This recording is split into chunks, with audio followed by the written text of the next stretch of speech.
Hi friends and family, welcome to You Plug. Welcome to the plug that keeps you plugged in. Yeah. Thank you for joining us once again. It's a Friday night premiering at 7 p.m. Big, and we thank you for joining us. Thank you for subscribing. If you haven't, please do subscribe. Hit your post notifications so that every time we post, you're notified of content. And we are always happy to be here. And I am Meg. I'm the head and not the tail. I'm above and not beneath. I'm a child of the Most High God. Blessed and highly favored, a chosen generation, a royal priesthood, a nation belonging to God, to declare the praises of Him who has called me out of darkness into His wonderful light. Of relationships. And I am not alone. Yes, as Meg has already said, we really appreciate the love. We appreciate the support. Thank you for suggesting our content to your friends and everyone else. Continue to do so, and that makes us continue doing what we are doing. We really appreciate that. Yeah. And if you happen to pass by for the first time, you do not know who this guy is. Nagi opa wara malegana gumnar nom sudo ka dafas wa shadro ka tagas gingiden ngamazulu gamna tuturusa gi goble tawatur mor mutulu ko maritsana buda komu utara mutu. And I am always excited. I'm always excited to be in this space. Yeah. I love being here. I love doing what we are doing here. I always find energy, even if I'm tired, even if I'm having a hectic week. When I come to this place, Yes. when I come here at this place, I always get rejuvenated. I always love doing what I'm doing here. So yeah, before we even, without any further waste of time, let's go into it. As look, I am interested about relationships and everything that has to do with that. I watch relationship content, be it a TV show, be whatever that has to do with relationships. I'm interested because that's my space. I'm interested in seeing how relationships plays out and how people interpret relationships and how people live within that space of relationships. So in general, I love relationships, and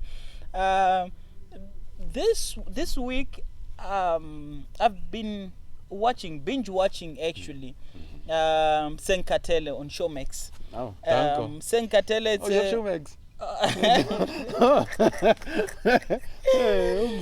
have Showmax, I have Netflix, I have Disney Plus, I have You must plug whatever. me so I can also binge watch. No, I will give you the password. I will give you the password. Don't worry. Don't worry. I will give it. I'm even tempted to give it to the you pluggers. Everyone must just connect on Showmax and anyway, we don't want to be fined, but yeah.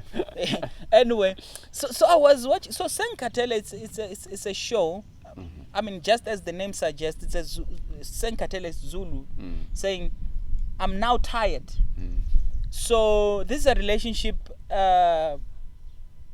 content. This is a relationship channel where couples will come, will invite this show or this production because they want to tell the next person that they're tired. Okay. That they're tired of being in this relationship. They want out. Okay. And most of that is primarily because of cheating. Both females and males, they experience this cheating, and they invite this channel, this crew, to say, we're tired. I want to tell this other person that I am tired. And mostly it's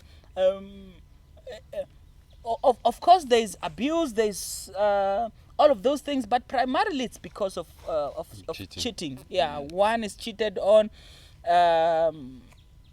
time and time again, and they decide, I want out.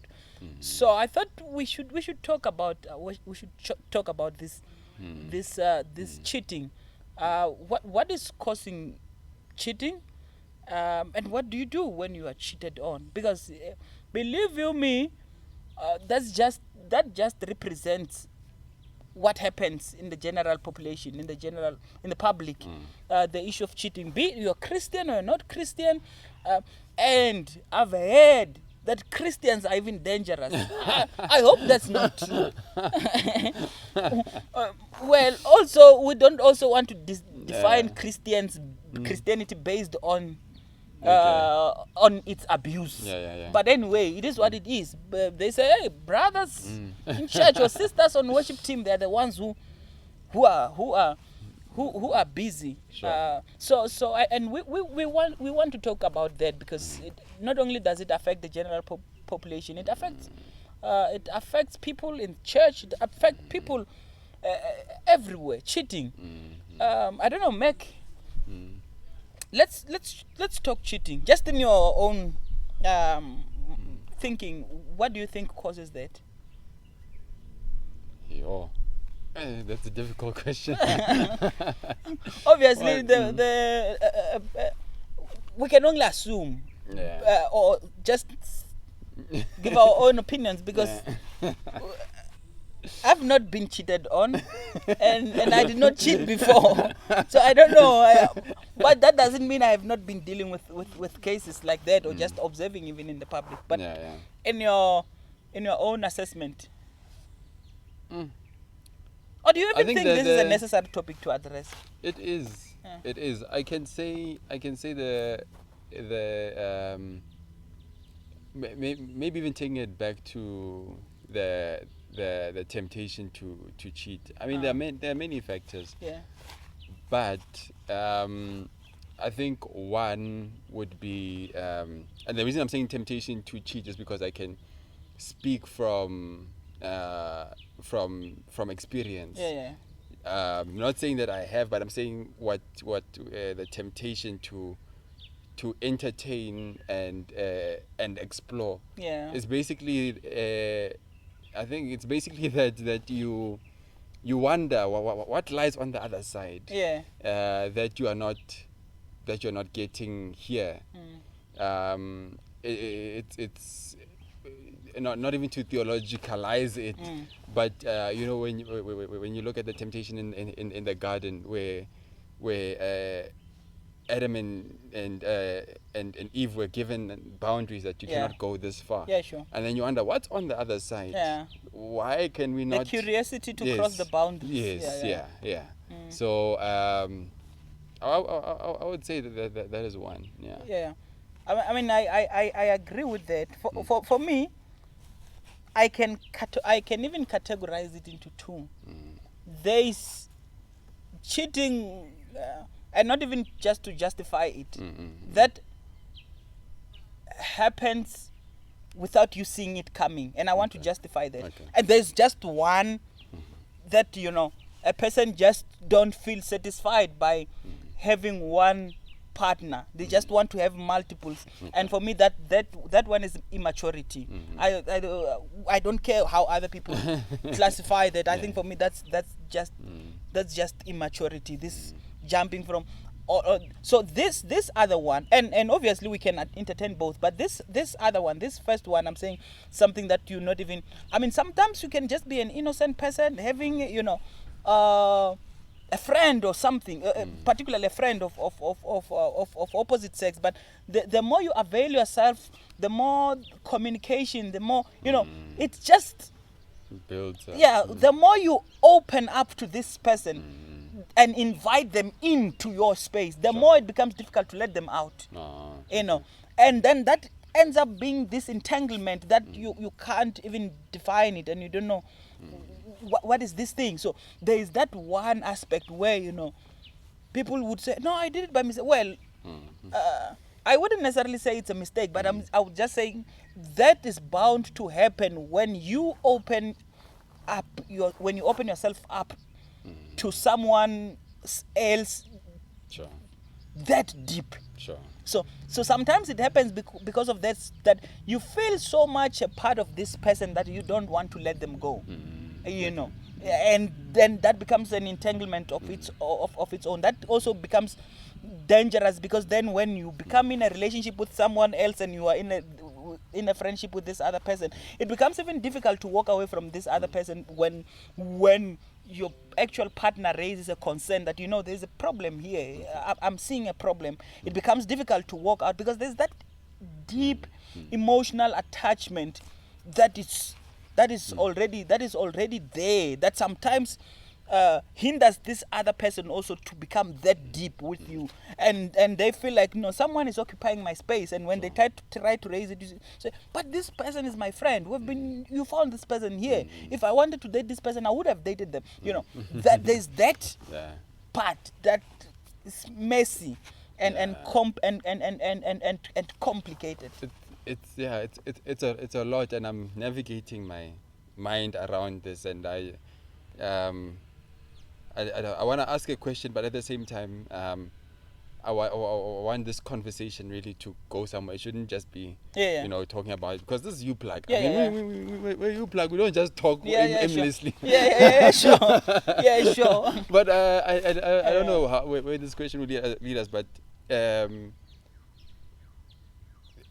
I'm asking it, not looking for justification for the other person. Yeah. But the cheater may use it as justification. Yeah. Right. So okay, let me just ask this question: is that at one point in this journey, at what point is it cheating? Because the other partner, the one who's accused to be cheating, can say, but I'm just talking to them, nothing is happening between us, and rightly so. But then the other one feels like I'm being cheated on. Yeah. So there's these and I think that brings even more tension, because both are not reaching an agreement. The other one feels like they are not cheating yet. The other one feels like you've already. So, and I don't know, maybe it's a complicated question. Yeah, sure. Yeah. I mean, I hear you. You are right. It's very complicated, but I think this person who has become a connection between these two parties, I think I would talk to that person. Look, so for me, what makes relationship right? It's intimacy, that deep level of intimacy. So, and I believe that kind of intimacy should be exclusive. Should be exclusive to one partner. If you find yourself in a space where you are, because this kind of intimacy has deep emotional connection, and that's dangerous. For me, friendship should be good, friendship, companionship, but should also be based on, you should mutual love for one another, and that love should also be defined even logically. Well, I know that God's love cannot necessarily be defined logically, but I'm just saying it shouldn't be so deeply emotionally rooted and attached that it's difficult to even talk to it logically. That it's very complicated. It's very painful. It's very emotionally. I mean, it's very difficult to explain that. But if you find yourself in a friendship, but this friendship is beyond just friendship. It has deep emotions and stuff rooted, that if someone say you need to walk out of this relationship, then the first thing that hits, it's not the brain, it's the heart. You must know that you really need to honestly assess that. If a person asks you, like for myself, if you ask me about leaving my wife, before I reason about it logically, I will think of how deeply connected I love her before I rationalize that. That's why, in terms when we talk about counseling and other stuff, you have to find a neutral person, because you already know that someone who's already emotionally vested, their loyalty is compromised. So when we talk counseling, then you have to find someone who's neutral, who's not emotionally invested, who can talk logic. So if you are in a space where your spouse say you need to walk out of this relationship, then it sparks something emotionally, something you need to be concerned about. You need to be concerned about it. I think that deep emotional connection should be exclusive. I think that deep emotional should be. And also, I mean, obviously you will know when you are married that your relationship with your spouse becomes the most important relationship. Just because of what it represents beyond just a family here, that because of that two becomes one, and that that becomes exclusive, and that's become the most important relationship with your significant other. So if there is another where when you talk you feel, I don't know, but for me I feel like it's a flag there. I don't know if I would say it's a red, it's what, but it's a flag there. You need to be concerned about that, because it's that kind of that leads to cheating. It's easy to convert that kind of relationship into dating. It's easy when you're already emotionally vested and everything. It won't take a lot to convert it. It won't, because it's already it's already cultivated, it's already fertile. So relationship should be based on mutual understanding, and obviously this God's love, this agape love that I owe everyone that I encounter love. And obviously there's this person who's a close friend that I can share stuff with. But if it becomes so deeply connected like that, for me, that's a flag there, and that will easily be interpreted as cheating.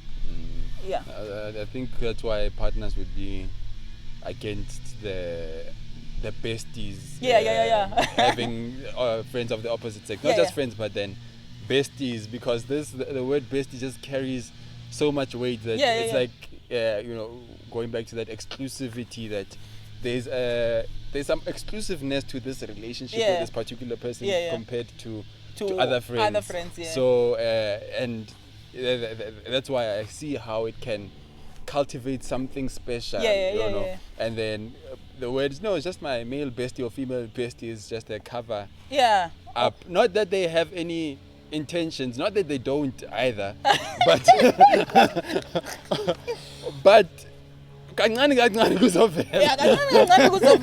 something will come up. So there's that deep part, and there's this other part of just a person who does not want to grow up, who just wants to cheat because they are not satisfied. But also for me, I think underneath all these things there's a deep pain, a deep hurt.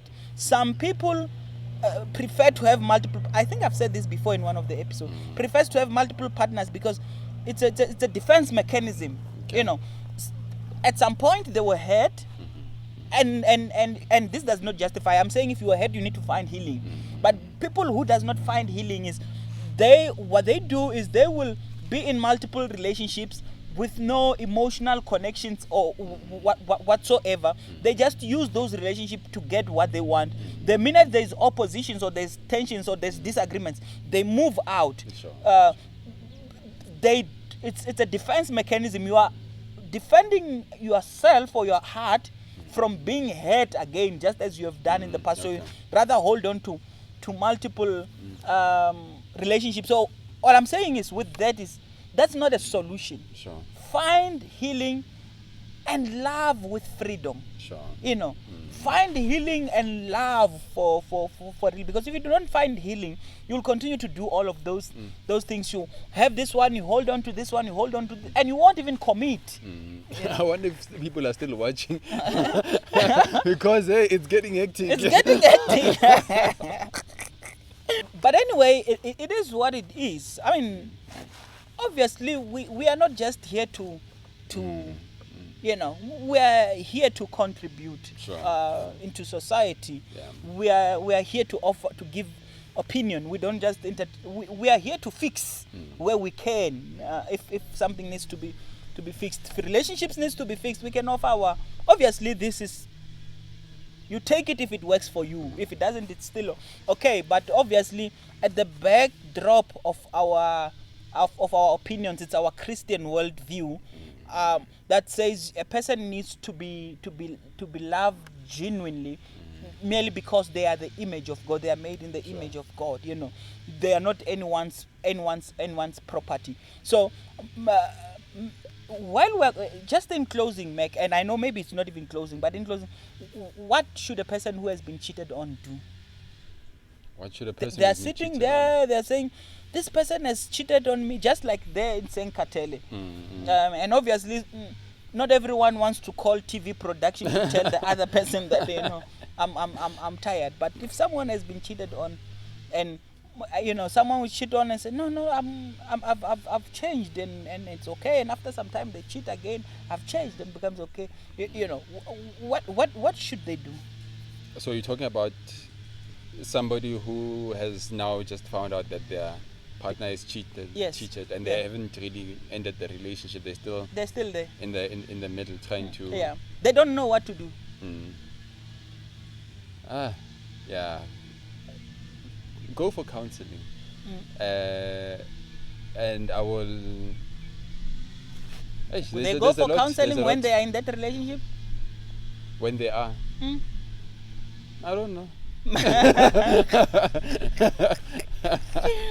I can you say they must go for counseling. I mean, it really depends.